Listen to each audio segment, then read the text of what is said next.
So I took a look at the Weather Channel this morning, and I got about 2 more real hot days for the rest of the year, I think. It's supposed to go up to 96 today, and then it's going to stay 96 tomorrow. And then the weather's supposed to drop. And so this Monday, I was talking yesterday about I was going to go and take my animals to market this Monday potentially. But this Monday's Columbus Day. And so the sale barns are closed. It's Columbus Day. And so I'm going to be taking my animals to market on the 21st. And so yesterday, the whole thing that happened yesterday, I was talking to the sheriff about it, and the sheriff told me that there's nothing really happened. They just need me to understand that I need to pay the taxes. And so I was like, okay.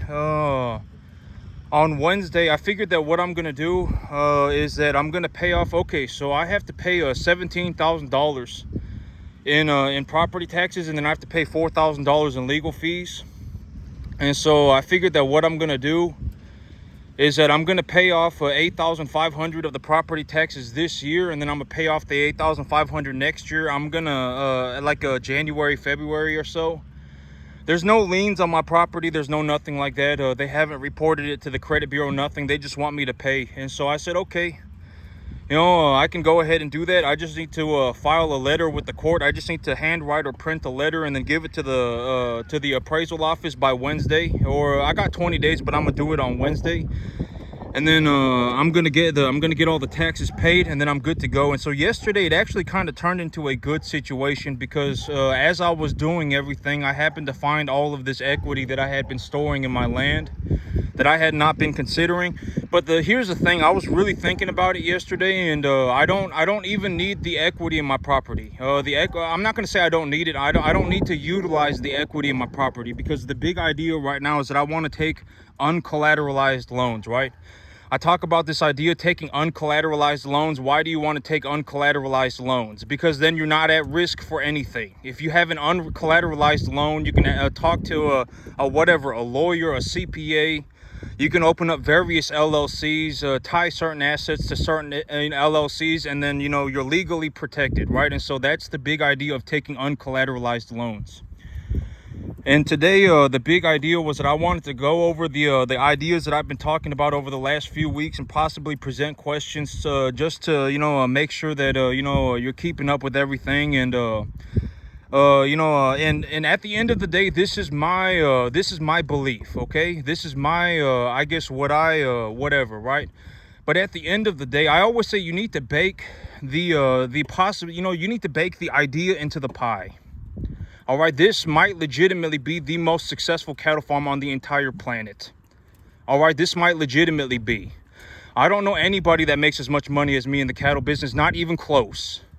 And so for that means something. It must mean something, right? It does not mean everything, but, you know, you should potentially consider that as part of your equation. And here are the things that I think about.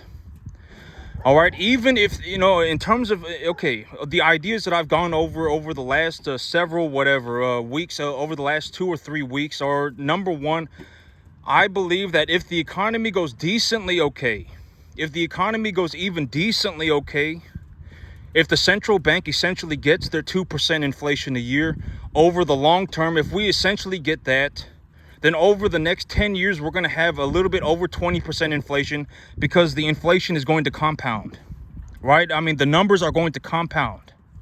And so if things go decently okay, even just decently okay, not even fantastic, but just decently okay, I believe that the long-term trajectory of the interest rate is going to be to 0%.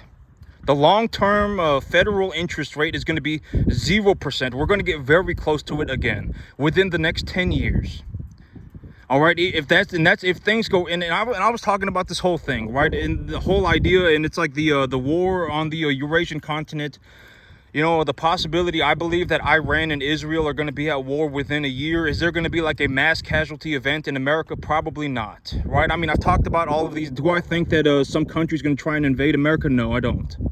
What do I think is actually going to happen, right? I mean, these are things that I have just been talking about just as a potential. It's like, maybe you can just consider these ideas, right? I believe that within the next 5 to 8 years, there will be another financial crisis. The next financial crisis may legitimately be a war. Where's the war going to be? Potentially on the Eurasian continent, right? Within the various Eurasian countries, there's going to be a potential war. Israel and Iran look like they're potentially going to war. Russia and Ukraine are already at war. China's been talking about they want Taiwan for a long time. China and the Philippines are not having good, relations over the China Sea, and all of these various conflicts. All of these things happening, right? And there's a potential for a war. Do I think that, and I've already talked about this, but my big idea is that I don't think that there's going to be like a mass invasion of America. I think that what's realistically going to happen is that there's going to be something like a 9/11 type event. That's what I think, right? I don't think that it's going to be like a communist parachuting down from the sky by the tens of thousands. I don't think that that's going to happen.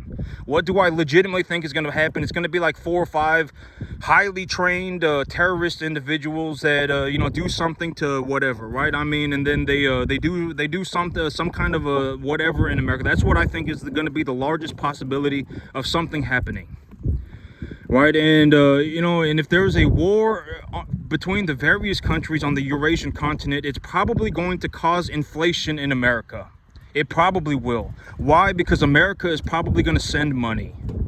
Right, like if Israel and Iran have a large scale conflict, if Ukraine and Russia continue to have conflicts, and if North Korea jumps in somewhere and China jumps in somewhere, I mean, and the American economy is already, going through what it is right now. I mean, there's a and then the central bank is talking about their overall long-term strategy for the interest, for the inflation rate is 2%, et cetera, et cetera. When you consider all of these things, it's like we could be in a situation where for the next 5 years, we have 2% inflation a year, which is like 10% interest, maybe a little bit more because it's going to compound. And then if you throw a war on top of that, funding a war, it might actually cause a large amount of inflation.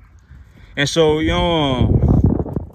and I talked about this in terms of a big idea, but none of this is like a doomsday scenario, right? I don't think like you should not be oh my God, everything's unfair, right? I mean, that's not the big idea.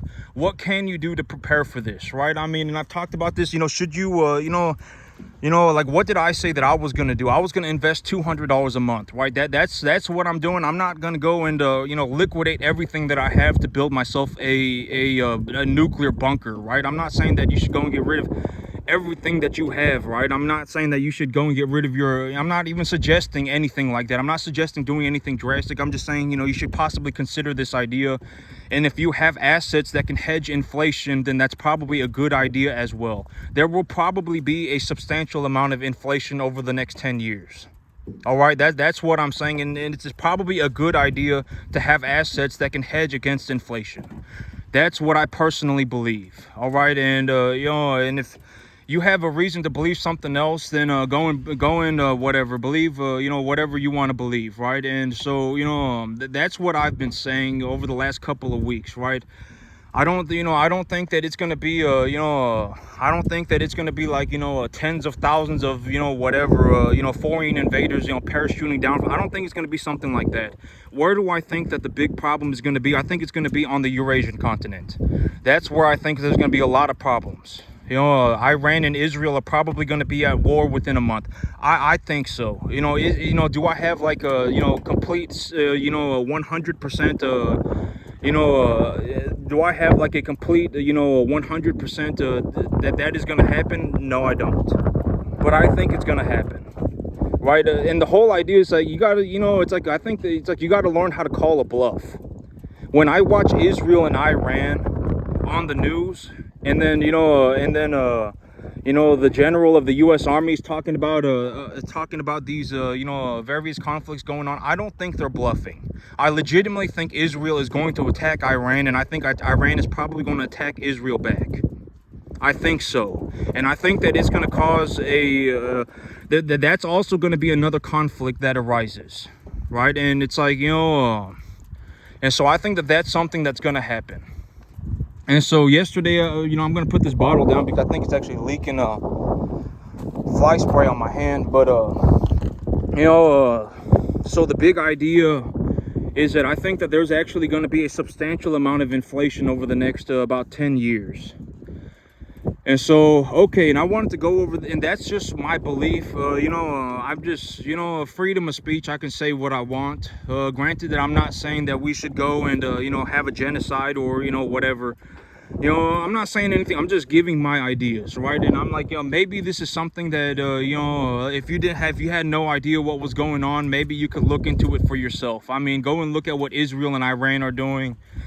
Go and take a look at the overall U.S. economy, see what the central bank is saying. Just go and take a look for yourself and figure something out for yourself. And so I'm just giving my ideas. And so the big idea, okay, something that I wanted to talk about today, as a recap of everything that I've been talking about over the last few weeks.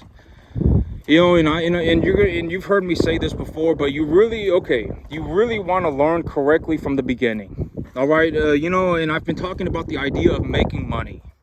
It's because, and I was talking about this in terms of a broader idea, but it's like, if you learn from the very beginning that 2 + 2 is 3, 2 + 2 is not 3, 2 + 2 is 4. Right? It does not matter what you think. 2 + 2 is 4. Right? And if you learn incorrectly from the very beginning, chances are you are stuck that way forever. And that's also the same thing with money. If you learn from the very beginning that to make money, you need to go on a mystical, magical journey. If you learn from the very beginning to make money, you need to come up with some worthless scheme. If you learn from the very beginning that to make money makes you a bad person, if you learn these things from the very beginning, you are probably screwed forever. You are probably not ever going to recover from that. How do you actually make money? Right? How do you actually make money? You buy tax deductible assets, and then you appreciate those assets, and then you don't act like an idiot. And if you do that, you can essentially make as much money as you want. That's how you do it, right? That's the answer.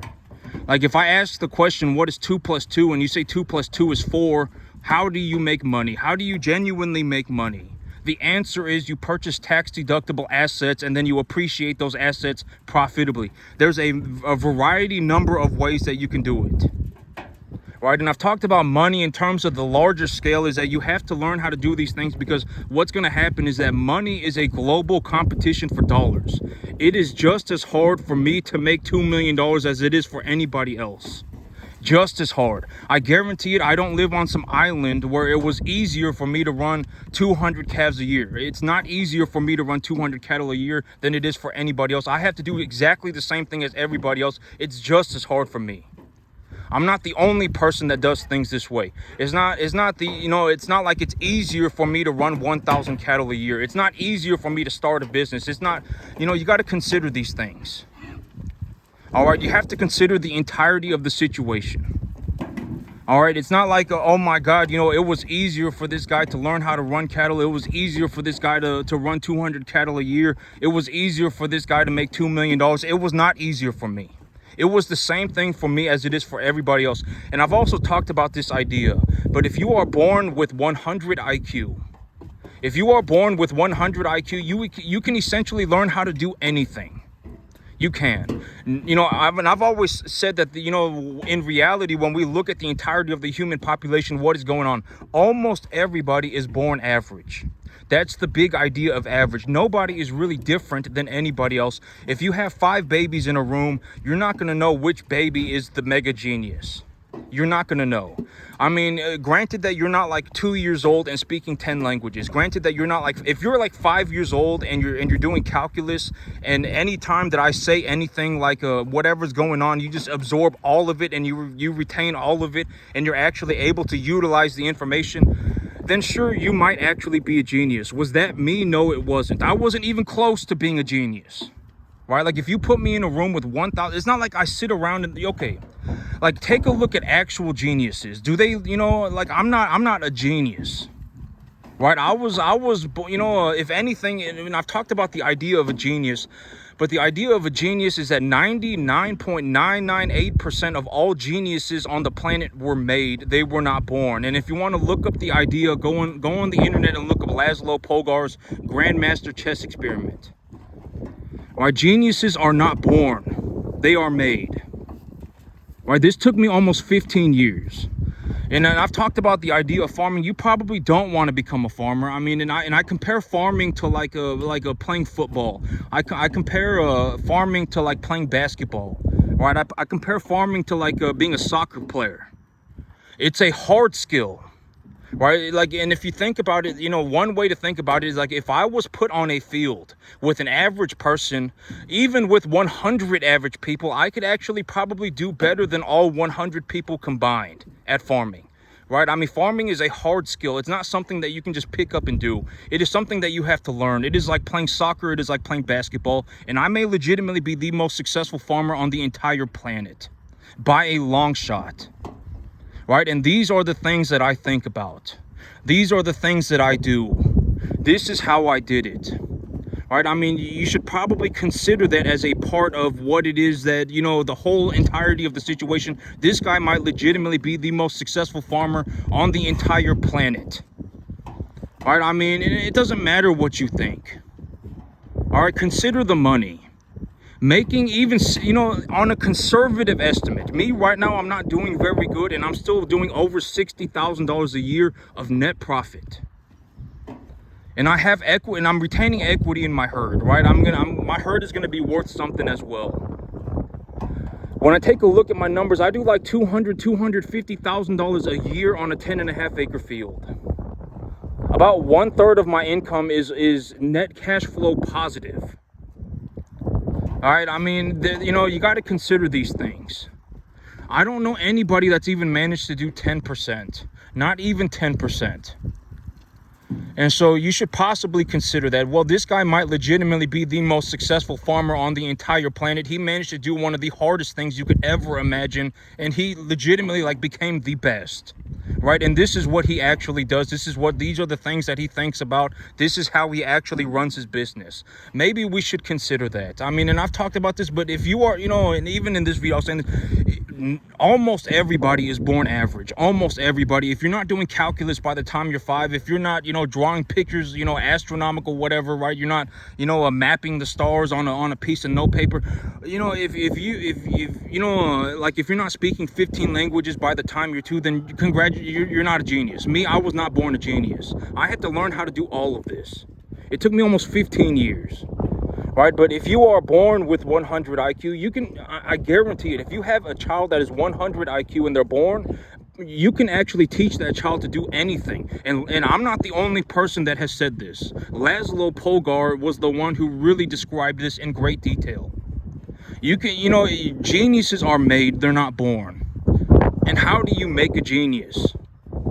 You essentially start them young, you teach them correct, and then you will have them practice all the time. You go and look at Laszlo Polgar, more or less said exactly that.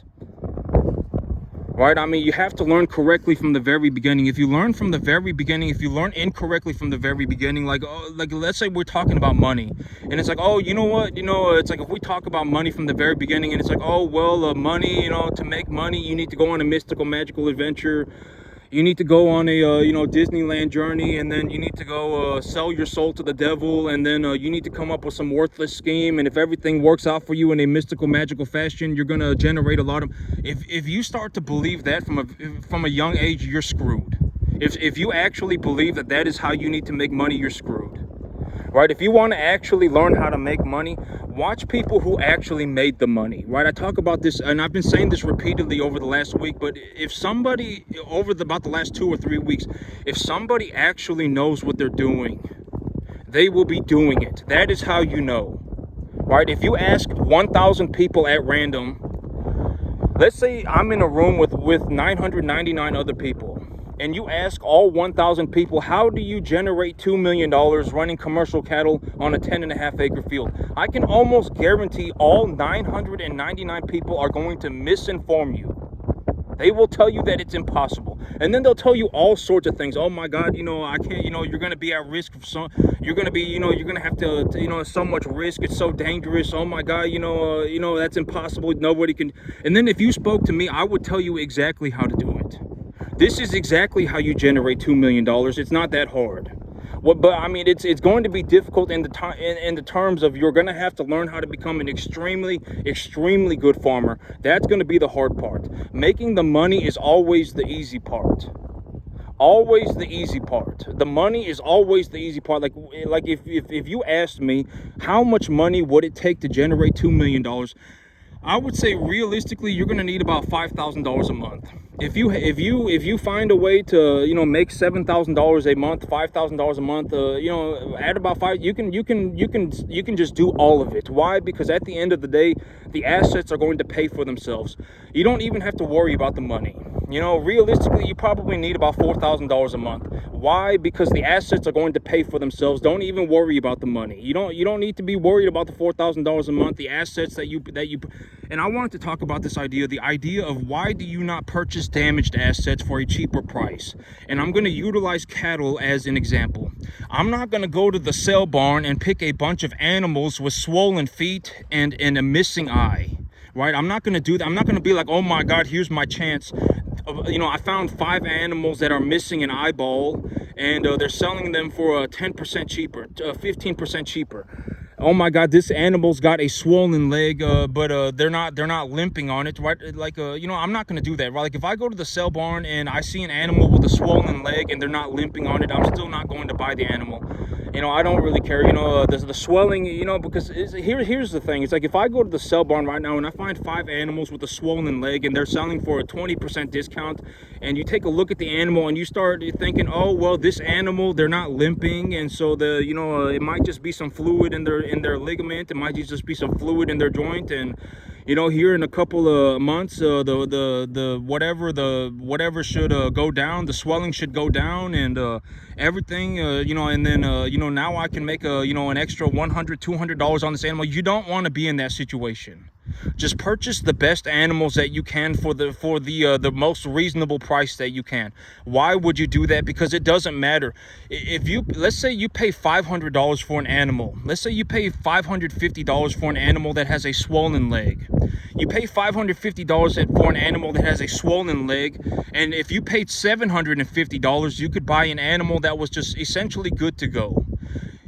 The $200 does not matter, okay? It does not matter. At the end of the day, the asset is going to pay for itself anyway. It does not matter. If you take that $750 animal and it's a number 1 to 1.5 type medium large frame animal, body conditioning score 6, by the time you get that animal to 650, 850 pounds, I mean, the animal will be worth like $1,900, $1,800. It does not matter, okay? And then you will have put like $350 into the animal, and then you will make a net profit of like $600 or $700. Granted that you actually follow the steps, right? You have to learn how to grow the grass first. If you do not have grass, anytime that there is something wrong with the commodity markets, you will essentially, if you do not have grass, what's going to happen is that you are going to start your business with a 33% success rate. I guarantee it. Why? And I described the idea, right? If you want to, you can pause the video and answer the question, but I'll give you the answer. Why do you have a 33% success rate if you're just going to just feed animals? Why is that the case? Because you are essentially relying entirely on the commodity market to make money.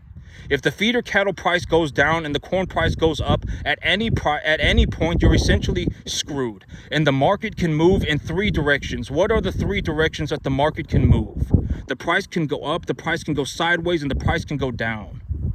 If your feeder cattle essentially do not go up on the commodity markets, you're essentially running a business where it's like you might as well have just done something else. Why would you want to be in this business? If you have to be in a business where it's like you have to run 2,000 cattle a year to make 80 grand, are you sure you want to do that? I wouldn't touch that business with a 50,000 foot pole. I would go and do something else, right? I mean, you can go and you can purchase a business right now, and all you would have to do is 5,000 check the numbers. You check the numbers 5,000 times, make sure everything lines up, and then you purchase the business. You purchase it at like 1.25 times EBITDA. It has no real estate, and then boom, congratulations, you got a seller finance note on it for 5 years, and congratulations, you're making the exact same amount of money. You're making $80,000, $90,000, $70,000, $80,000 a year. You got a cool tax write-off. You can write off the interest on your loan, and you can also buy yourself a new truck and write that truck off on your taxes, and congratulations, right? And by the time you're finished paying off your loan, you can take the money that you were paying for the seller finance and go and buy yourself a rental property, and boom, there's your 15 grand. You actually made more money. You didn't have to hold on to some business, some worthless business for your entire You didn't have to hold on to some business that, it's like you would have to work 7 days a week. If things did not go perfectly for you, then you're essentially screwed. Why would you want to hold on to a business like that? And I've talked about the big idea of starting a business, right? What is the one situation where you should actually start a business? And I'm going to use me as an example. When did I start my business? When I made a boatload of money running the cattle. That's when I started my business. I put like all in. I was in like 30 grand, and I turned that 30 grand into about 75 grand in about 9 months. That's when I started my business. I did not just wake up one day and go, you know what, I'm going to go on a mystical, magical journey. My life is a La La Land adventure. I fell out of heaven to seven, and I'm going to throw a Hail Mary into the middle of nowhere and go skipping off into the sunset singing Kumbaya with my buddy Pop House. I did not do that. When did I start my business? When I made a boatload of money. That's when I started my business. Right, and I'm telling you, it's like if you want to start a business, starting a business might be the worst idea you ever had, ever. And I talked about this in terms of a bigger idea, that if you manage to get even 10% as good as me at farming, if you just get to the 10% mark, you can actually practice for free.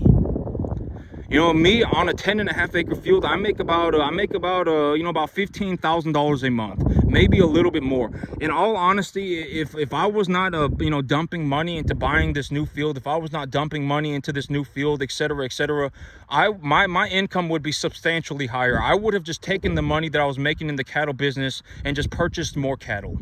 And if I had purchased more cattle, then congratulations, my appraisal, all of that, right? My income goes up. And so, right now my income is not very good, and I'm still producing about $14,000-$15,000 a month in the cattle business, and I'm not even doing very good. You can take a look. My cattle are in the barn right now, and you can't even see them. I mean, I'm not even near capacity. I could easily bring in another 20 animals. You can watch my animals eat out of the feed troughs. I have a lot of space still, right? I mean, I'm not pushing my farm too hard. I'm not pushing things too hard, and I'm still producing like $15,000 a month. And so, my income, it could easily, I could easily push my numbers higher. But I'm telling you, if you even manage to get to the 10% mark, you can actually practice for free. And practicing is going to be the number one thing that you have to do. If you do not practice, you cannot make it. I guarantee it. I've always said that practicing all the time is one of the three things that made a major improvement, a difference for me. When I talk about the things that the three things that really like when I talk about my life, and I'm like, this is what actually was, this was how I actually made it. When I talk about the three things, number one was that I worked 7 days a week. Working 7 days a week really helped me. I did not have any days off. That helped a lot. If I did not work 7 days a week, I would not have made it, right? And number two is that I practiced all the time. And number three was that I went and I learned from, and I found information from people who actually knew what they were doing. I went on the internet and I was like, oh, well, here's a paper that this person wrote about cattle antibiotics. So here's a paper that some PhD scientist wrote about animal feed. Here's a presentation being done by a person who's running 100,000 cattle at a time at a feed yard, and they're in charge of the animal nutrition. Here's a person who's running 200,000 cattle a year at a feed yard, and they're in charge of the animal medication. Here's a person who's a commodity broker for a feed yard that feeds 500,000 animals a year. Those are the people that I learned, that I specifically went and watched their presentations. I watched their presentations and I said, you know what, these are the people, and I collected the information, and then I utilized the information, and I found what worked for me, and that's how I essentially got here. That's how I got to be so good. I've said that I did not figure this out on my own. If you really want to know, and if you really consider it, I'm not the only person that does things this way. Not even close. You want to know who else does it like this? The people who actually know what they're doing. Right? I talk about this idea all the time. Right? It's not just me. I did not come up with this on my own. Right? You want to know where I found how I figured out how to do all of this? I watched people who actually knew what they were doing. and I collected information from those individuals. That's how I did this, right? I mean, and that's also why I suggest doing that. And I've also said that it's like, if you're watching this, whatever, this presentation that I am doing, you know, it should mean something that I may legitimately be the most successful cattleman on the entire planet. Right? I mean, you should consider that. Oh, well, this guy is actually doing phenomenally well. I mean, he managed to do one of the hardest things you could ever imagine.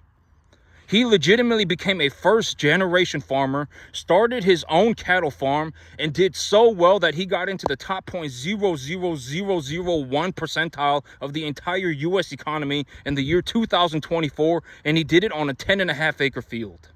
You should consider that. These are the things that I think about. This is how I source my cattle. This is how I budget for my animals. This is how I make my money.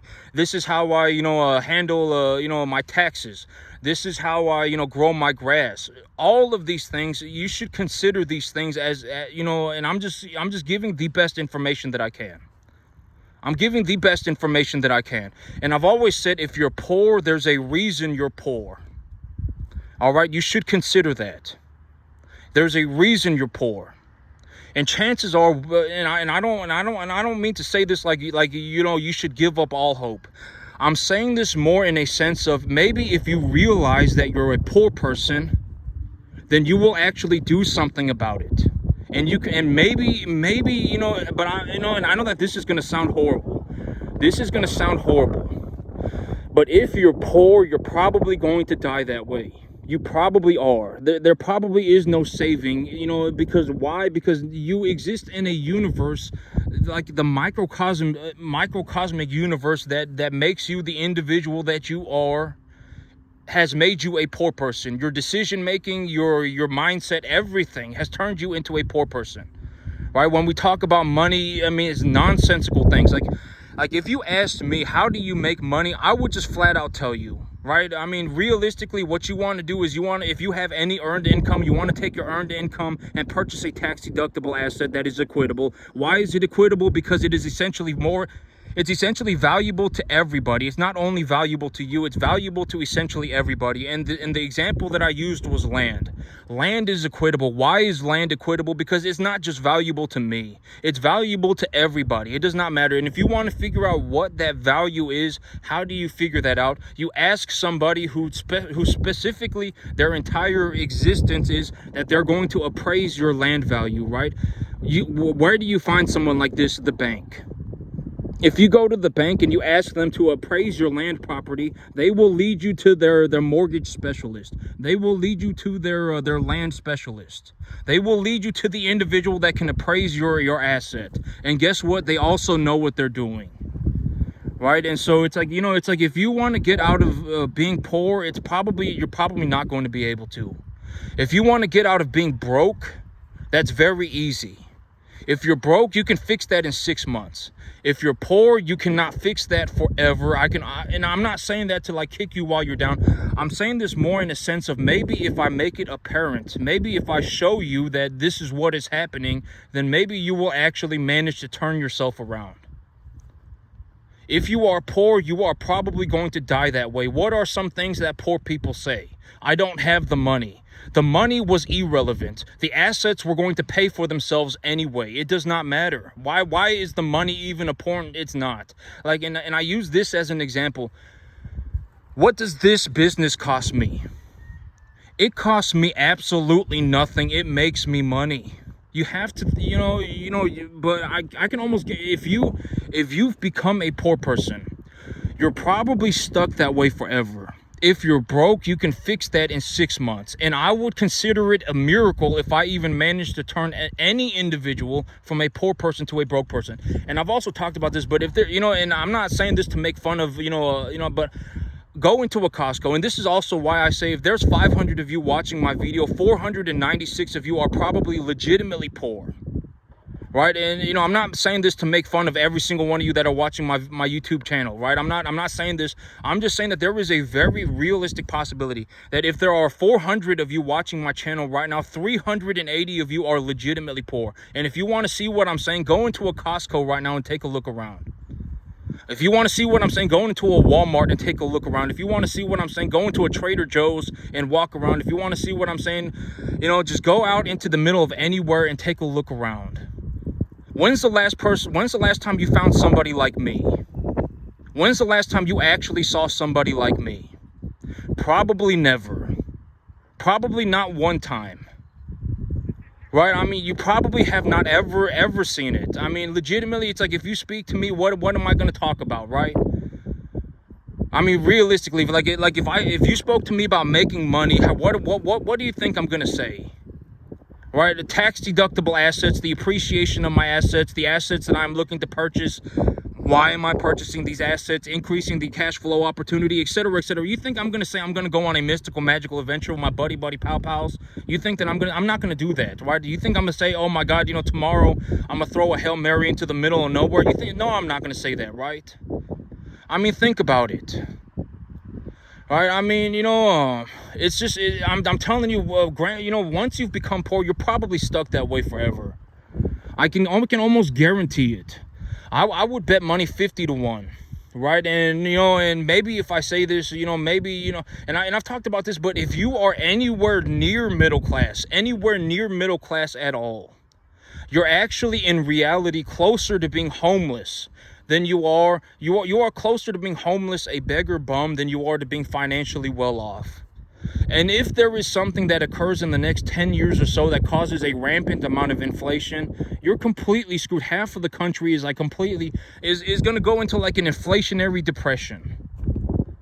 Right? And it's like, and there are things that you can prepare yourself for this. You can purchase inflation hedging assets. Land is a very good one. Let's say you purchase a piece of land and it has a rental property on it. Well, that rental property will pay for the rental property. You don't have to worry about the money. Right? I've always said check the numbers 5,000 times. Why? Like, when you see me doing everything, why do I go over everything 5,000 times? Right? Use me as an example. I'm not just saying check everything 5,000 times because and then I just go off and do something. I'm telling you, this is how I actually do things. I check everything 5,000 times. Why? Because if you don't, then I mean, you got to understand the average person is not nobody's a good person, right? I talk about this idea, nobody's a good person. People will steal, people will scheme, people will cheat, people will sell their soul for $10. You have to make sure that the money you have to check everything 5,000 times. If you don't check everything 5,000 times, your plans are going to fall apart.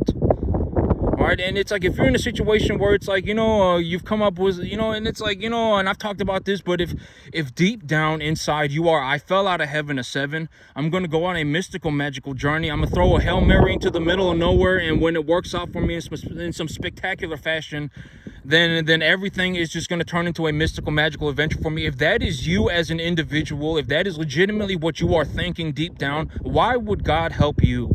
Right? I mean, why would God help you with it? God would be helping you by not helping you, right? I mean, maybe it's time to, make things a little bit whatever, right? And I want to talk about this too. But if you ever watch really, really, really high level chess players, if you watch really, really, really high level chess players and they're looking at a board, they can actually play chess like 15, 20 moves in advance. And, like when you look at two chess players, like if they're really good at playing chess and they're looking at a board, you may have no idea what you're looking at, but those two people, they can actually, realize that if they've actually put themselves in a checkmate, like 10 moves in advance, 15 moves in advance, and you would have no idea what they're even looking at. You would have no idea. But those two people who are very good at playing chess, their checkmate might be 15 moves away, but they already see it. They already see that it's happened. And, and me, in terms of, and when I take a look at my situation, I'm telling you, I've already moved in for the checkmate. I've already, it's like, I'm going to go from running 200 cattle a year to running 500 cattle a year.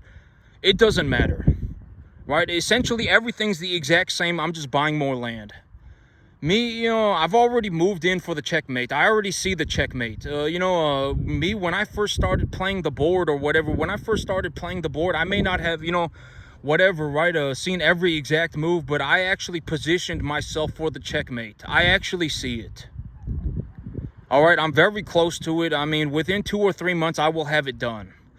You know, this little thing that happened with the property taxes yesterday, it's a non-factor, right? I mean, they haven't even really sent it to the courts. They just want me to pay my bill. And so I said, okay, that's fine. I'll write you a letter, and then I'll pay half of it off this year, and I'll pay half of it off next year. I'll pay half of it off in February, and I'll pay half of it off right now. No problem, right? I actually have a large reserve of money that I've just been sitting on because I've been, you know, getting my property squared away. I can just take a little bit of money from that and pay for this. It's not a big deal.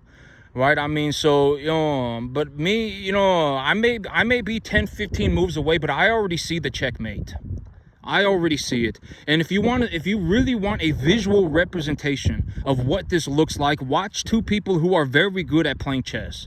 They will have positioned the board in a way, and then at a certain point, like, it's like both players just completely stop and take a look at the board, and they realize what's happened. They realize what's happened. The checkmate is not for another 10, 15 moves, but they both know that it's going to happen. All right, and you know, it's like, and you as a spectator who has no idea what chess is, have no idea what you're looking at. You have no idea what you're looking at, right? But the two players who actually know what they're doing and are playing the board, they already know. It's already checkmate. And me, I'm already, you know, I already know it's already checkmate.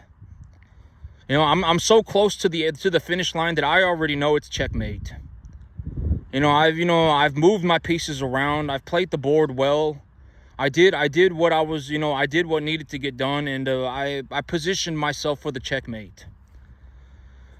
And so, you know, it's not like I'm gonna wake up tomorrow and then, you know, the cattle market is gonna have gone to zero, right? I mean, the cattle market is actually higher. The cattle market is sitting at about 250 right now. And so, you know, I did real good. I did real good, and you know, I played the board well. And you know, and I'm good to go. And you know, I got it. You know, I'm right there, and I can see the moves that I need to make. Right, I just make this move, that move, this move, and maybe in about 5, 6, 7 moves, I'll have it finished. And so, you know, but I'm right there. I would say that, you know, if I was going to use chess as an example, I would say that I'm 3 to 5 big moves away, maybe you know, 5 to 7 moves total away from having finished the board. And you know, starting on the 21st, I am going to start liquidating animals again. So that's going to be one of the moves that I'm going to make. Starting the 21st, I was thinking about starting to liquidate animals this Monday, but it's Columbus Day. And so I'm going to be liquidating animals starting the 21st again. I'm going to start liquidating animals on the 21st. I got a few things I need to take care of. And then I would say that when I take a look at everything going on, I'm 5 to 7 moves away from checkmate. And so, yeah. And so that's it for me today, YouTube. Y'all have a good one.